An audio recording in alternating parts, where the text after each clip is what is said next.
E aí pessoal, aqui quem fala é o Guto, sejam bem-vindos a mais um vídeo e hoje a gente fala sobre o quinto episódio de Sankaku Mado no Sotagawa wa Yoru, o anime BL sobrenatural que está sendo exibido aqui no Brasil pela Crunchyroll e ele tá cada vez melhor e esse episódio ele é cheio de um drama, de uma carga emocional bem densa porque a gente conhece um pouco do passado de alguns personagens, entre eles a gente conhece a história do pai do Mikado, então acompanha o vídeo aqui comigo e já deixa o seu like se você está acompanhando os vídeos, se você gosta disso e também para ajudar o canal é bem importante. Se inscreve se quer assistir as análises dos próximos episódios. Me segue nas redes sociais. Lá no Twitter e no Instagram eu sou @gutonu e é bem importante me seguir por lá para ficar sabendo quando tem vídeo novo e de outras opiniões, outras coisas que eu tô consumindo também. Então agora a gente vai falar sobre esse episódio finalmente que tá assim incrível. Como eu falei antes, esse episódio carrega uma carga emocional bem densa para a história e vai finalmente contar algumas questões do passado de alguns personagens pra gente.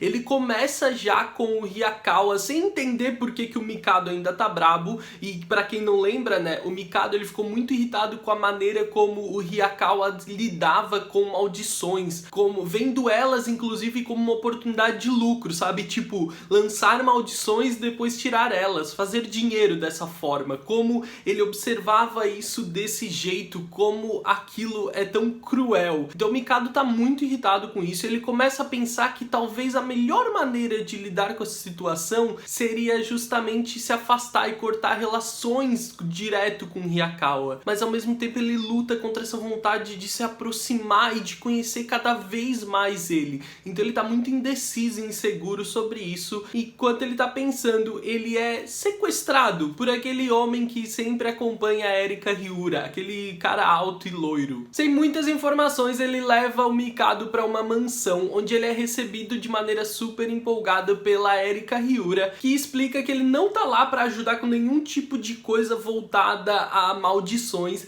ele tá lá para ajudar ela no dever de casa. Isso pega o Mikado de surpresa, mas quando eles estão acomodados, ela explica que aquele gorila, como diz ela, né, o guarda-costas dela, investigou o Mikado e descobriu que ele é formado em letras em inglês, e ela precisa de ajuda com a tarefa de inglês. Isso também vai fazer ela explicar um pouco de qual é a relação dela com este homem, o que consequentemente fala um pouco sobre outras relações dela. Para ela chegar até o relacionamento dela com este homem, ela explica que existia um grupo, uma espécie de grupo de estudos, onde o grupo de repente se dissolveu e um homem assumiu a liderança daquilo tudo. Não se sabe ainda por que esse grupo se desfez, mas a gente vai saber ainda no anime, tá? Então ela explica que quando um homem assumiu essa liderança, ele se juntou a um grupo, a uma organização criminosa da qual esse gorila, esse guarda-costas dela faz parte. E quando o pai dela vendeu ela para esse grupo, esse cara se tornou o guarda-costas dela através de um contrato, onde parte do dinheiro arrecadado com o trabalho dela é usado para pagar ele. Então basicamente o vínculo de trabalho dele é com ela, é pra ela que ele responde, é ela que ele tem que proteger. Por isso que a gente viu ele proteger ela contra o Sensei no outro episódio e tudo mais. Ela tá falando demais já, né? Ele até corta ela, olha, para por aí, e logo eles então começam a estudar de uma maneira muito saudável. Mas a parte tocante, incrível, é a maneira natural, assim, chega a ser cruel, como ela fala naturalmente que o pai dela vendeu ela pra esse grupo. Isso deve ter acontecido no caso há muito tempo e ela já deve lidar com isso há muito tempo. Então do lado de fora da sala, o homem, né, esse gorila, o guarda-costas da Erika vai encontrar com a mãe dela. Tá sempre com aquela expressão amedrontada, assustada, insegura, e ele vai dizer que ela deveria tratar a menina melhor, fazer o básico, não precisa fazer muito, né, que quando a mãe dela trata ela mal, não se aproxima, não dá abertura pra menina, a gente já viu em um episódio como ela fica mal com aquilo, né, como ela fica sentida, e isso afeta o psicológico dela, o que acaba afetando o trabalho dela também. Então que assim, faz o básico, ele fala pra mãe dela, faz o básico, ela é uma criança ainda, ela precisa do mínimo como uma mãe mãe que tu faça. Enquanto isso, então, a gente vai ver o Hyakawa caminhando pela rua sozinho, até que ele se depara com um espírito, né, um fantasma pela rua que tá perdido. O fantasma fala que não consegue voltar pra casa constantemente, e o Hyakawa tá prestes a exorcizar aquele espírito da maneira como ele sempre faz, né? Ele vai agarrar ela e mandar ela pra longe, e ele é interrompido pelo Mukai. Lembram? Aquele cara que é um charlatão da adivinhação, mas que na real tem realmente poderes sobrenaturais, enxerga outros espíritos. Ele chega ali e interrompe o Hyakawa, dizendo, cara, não faz isso. Então o que ele faz é se aproximar do espírito e agir de maneira natural, humanizando ela, sabe? Ele conversa com ela de maneira próxima e pergunta, ah, tu não consegue ir pra casa, mas então olha os teus pés. Ele realmente se aproxima e fala com ela como se estivesse querendo ajudar ela. O Hyakawa fica surpreso e se questionando, cara, o que tu tá fazendo? E ele vai dizer, quando tu conversa com alguém, tu te aproxima dela e tu tenta fazer contato visual, é isso que eu tô fazendo. Nem todo mundo precisa tratar essas maldições como tu faz, né? Quando tu dá abertura pra elas, conversa com elas e faz elas pensarem no que está prendendo elas naquele lugar, elas começam a entender e a cair na real sobre a real situação delas. E a gente vê isso através dessa mulher que quando ela aparentemente pensa sobre ela e começa a entender a real situação, ela começa no nosso visual a derreter, mas é como se ela começasse a se desprender desse plano, o que dá a oportunidade pro Hyakawa exorcizar ela sem precisar ser agressivo, sem precisar arrancar ela dali. O que o Mukai faz nessa situação é que ele realmente humaniza aquela mulher, mesmo que ela ainda seja apenas um espírito, ele trata ela de uma maneira saudável, sabe? É como tu nunca gostaria de ser, por exemplo, arrancado de uma festa à força, não é? Ou de qualquer lugar. Tu preferia que alguém conversasse contigo e talvez te fizesse entender que aquele não é teu lugar e que tu precisasse sair. Então alguém responsável te acompanha pra fora dali. É mais ou menos o que acontece aqui. Depois que o Mukai faz ela entender, cair na real do que tá acontecendo, o Hyakawa pode exorcizar ela naturalmente. O Mukai diz pro Hyakawa que ele precisa aprender a lidar e a fazer as coisas de outro jeito, que se não por ele, pelo Mikado. Isso chama a atenção do Hyakawa, prende a atenção dele. Ele explica, as pessoas como eles, com esse dom, eles se separam, né? É como se existisse eles e o resto das pessoas. E o Mikado, ele prefere estar junto de alguém como ele do que depender de se misturar ou depender da gentileza das pessoas normais, como vão tratar ele. Então ele prefere estar junto de alguém como ele, mesmo que isso pareça perigoso. Então é importante que se o Hyakawa quer se manter perto do Mikado, ele precisa aprender a lidar com as coisas em volta dele de uma maneira mais humana. Basicamente é isso. O Hyakawa,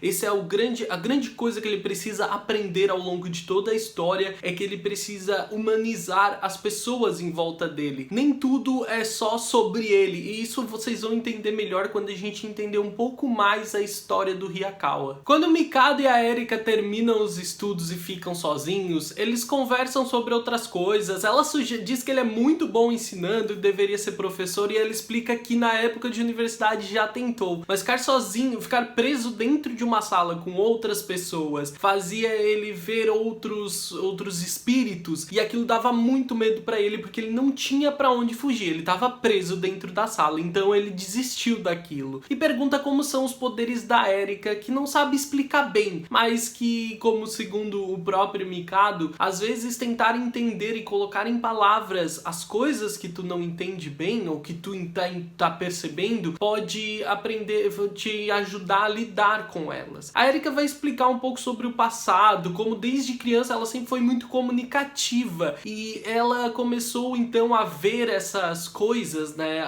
em volta dela, e mesmo mesmo com a mãe dela dizendo que nunca tinha nada por perto, ela via aquelas pessoas, aqueles espíritos tentando se comunicar, e ela sempre deu abertura para isso. Então, como diz ela via durante a noite eles pedindo para entrar na casa e ela sempre deixava. Ela queria ajudar, ela queria poder conversar e ela sempre deixava eles entrarem, até que chegou um momento em que ela percebeu que o pedido não era para entrar na casa, e sim entrar nela. E todas as vezes que um desses espíritos entrava, ela sentia a morte daquele espírito dentro dela. E sempre isso acontecia. Cada vez ela sentia novamente, e essas mortes começaram a se acumular dentro dela. Ficaram presas dentro dela essa sensação e ainda estão lá. Segundo ela ainda sente aquela morte toda dentro dela. E aquilo parece muito assustador, muito mórbido realmente, mas ao mesmo tempo ela entende que aquilo que salvou ela. Mas isso não quer dizer que ela não tenha medo da morte, ter que lidar com essas coisas. Principalmente porque isso parece que é o que ela tem para manter a humanidade dela. Porque como ela mesma diz, se tu perde o medo da morte, tu não é mais humano, né? Isso tudo coloca o Mikado a pensar e a perceber que a sensação que ele teve, tanto em relação a Erika Hyura como quando ele pôde entrar dentro do Hyakawa, é de que ele queria salvar o que ele estava vendo. E ele lembra do Hyakawa jovem, e a sensação, a vontade de querer salvar ele. E como aquilo parece ser para ele também, porque segundo ele, se ele um dia conseguir salvar o Hyakawa ou alguém, ele sente que ele também seria salvo. E ele quer ser muito salvo de tudo isso. Aí ele começa a se perguntar, se a gente está conectado por um fio, né? Aquele contrato que o Hyakawa fez com ele, talvez ele consiga puxar também. Talvez ele também consiga trazer, externalizar o que tem no Hyakawa. Então isso finalmente nos leva a um flashback, onde a gente vai ver uma mulher no passado contando de um homem que ela conheceu no parque e por quem ela se apaixonou, e que também foi recíproco. A gente vê um pouco da conversa deles, né, sobre como eles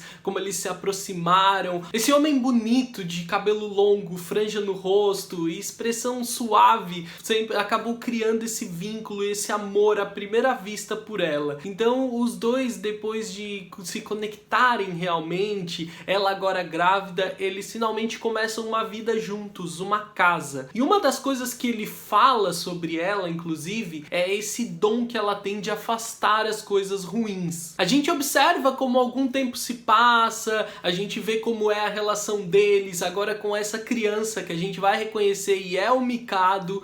A gente vê o relacionamento deles se desenvolvendo, o Mikado enxergando coisas no nada, que ela compara ao marido dela, que também volta e meia ficava parado, olhando pro nada. Então, que obviamente, né, eles estavam enxergando outros espíritos, assombrações. Então a gente acompanha esse crescimento, esse desenvolvimento da família, até que o Mikado vai ficando mais velho, onde as coisas começam a não só ser curiosas, mas a assustar um pouco ele. Para a própria mãe é surpreendente como o Mikado se tornou parecido com o pai dele. Mas uma coisa preocupa o pai, que quando eles estão juntos, os dois, as coisas assustam realmente o Mikado e o ambiente fica sombrio. A própria mulher fala isso, ela acredita que seja a masculinidade deles, mas que quando ela tá só com o Mikado ou tá só com ele, com o esposo, as coisas são diferentes, mas quando os dois estão juntos em um ambiente, parece que tudo fica mais pesado. E não tem a ver com masculinidade,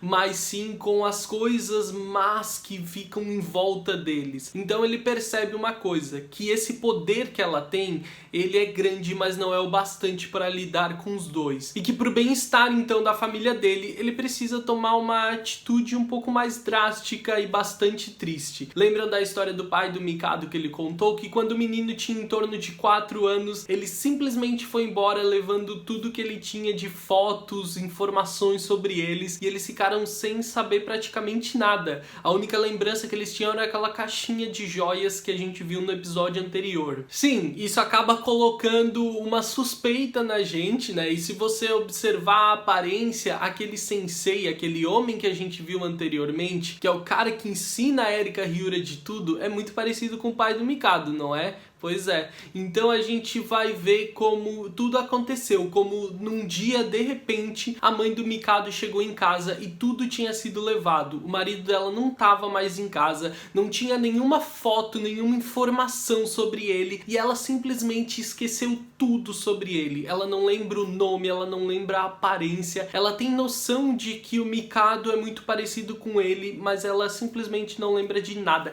Cara, é muito triste esse momento, né? Esse flashback, essa história sendo contada pra gente é muito triste, porque ele escolheu aquilo pelo bem-estar das pessoas que ele ama, mas ao mesmo tempo aquilo causa uma situação muito dramática e triste pra eles. Então nessa situação nenhum dos lados sai ganhando, nenhum dos lados sai feliz, mas continuarem juntos faria com que as pessoas que ele ama tivessem que lidar com coisas que ele não queria, né? Que não fossem seguras e colocar eles em perigo. Então a gente volta para os dias de hoje, onde a gente vê uma mulher amiga da mãe do Mikado visitando a casa, tendo uma interação saudável, gostosa entre os três, e ela comenta: nossa, será que o Mikado tá ficando parecido com o pai dele? E ela responde de maneira natural e suave que ela não sabe, e que ela não lembra, mas onde quer que ele esteja, ela espera realmente que ele esteja bem. Então a gente percebe que mesmo sem nenhum tipo de lembrança, ela preserva muito amor por ele e ela ainda mantém essa energia, isso tudo de bom que ele trouxe para a vida dela, aquilo se mantém preservado. A gente já tinha percebido que ela falava de maneira muito tranquila sobre o pai dele, né? Nunca foi irritada ou não, sem saber lidar com aquilo, mas a gente percebe que ela, mesmo sem lembrar de nada, sem saber, sem entender nada, ela tem ali no Mikado a prova viva de que ela viveu aquelas coisas. Ele é a prova de que aquilo não foi nenhuma mentira. E ela pode realmente não entender bem tudo o que aconteceu, sobre como aconteceu, né? Porque ele sumiu de repente, mas ela aprendeu a conviver com isso e aquilo não fez realmente ela criar algum tipo de mágoa. É como ele mesmo falava, ela tem esse dom de expulsar as coisas ruins em volta dela. Depois do encerramento, a gente vai ver o sensei da Erika Hyura, que já apareceu nesse episódio, só que agora com uma expressão muito sombria, aquela que a gente conheceu ele a primeira vez, e eles estão falando sobre nomes, sobre o perigo das pessoas em volta de alguém como eles saber o nome deles, como isso é muito perigoso, porque isso pode fazer as pessoas se rebelarem, colocarem maldições ainda mais fortes em vocês. Então ele fala que em volta dele, ele colocou uma maldição, uma pequena maldição em todas as pessoas perto dele, que se um dia descobrirem o nome dele, elas esquecem imediatamente. E caso realmente descubram, elas vão ser punidas por isso. A gente já viu isso acontecendo nesse episódio, né? A gente já viu pessoas que simplesmente esqueceram da aparência e do nome de alguém. E a Erika vai falar então como é solitário viver dessa forma. Tipo, isso é horrível. Tu praticamente, como ele sugere que ela faça, tu tem que sumir do mundo, porque ninguém mais vai lembrar de ti, tu vai ser nada no mundo. E ele diz que esse é realmente o melhor jeito, porque tu nunca vai saber quem pode te trair. Isso leva a gente a se questionar em quem transformou o homem de aparência saudável e tranquila nesse homem de aparência tão sombria, dessa forma. Quem fez este homem lidar, enxergar as coisas dessa forma? Esse episódio abre esse questionamento pra gente, onde agora, né, entregando pra gente esse passado do Mikado, essas relações com tudo que ele tá vivendo hoje em dia, com as pessoas, né, esse fato deles esquecerem sempre o nome e a aparência do pai do Mikado, tudo mais, coloca a gente na maior curiosidade de saber como eles vão descobrir essas coisas e como eles vão lidar com isso quando isso tudo vier à tona. Então, cara, foi maravilhoso esse episódio. Ele é de longe, talvez o melhor pra mim até agora, porque ele consegue construir isso tudo num ritmo de suspense e tensão maravilhoso, sem deixar de lado a carga emocional, dramática que o episódio precisa carregar, porque se ele não for triste, dramático bastante, aqui tu não absorve aquilo.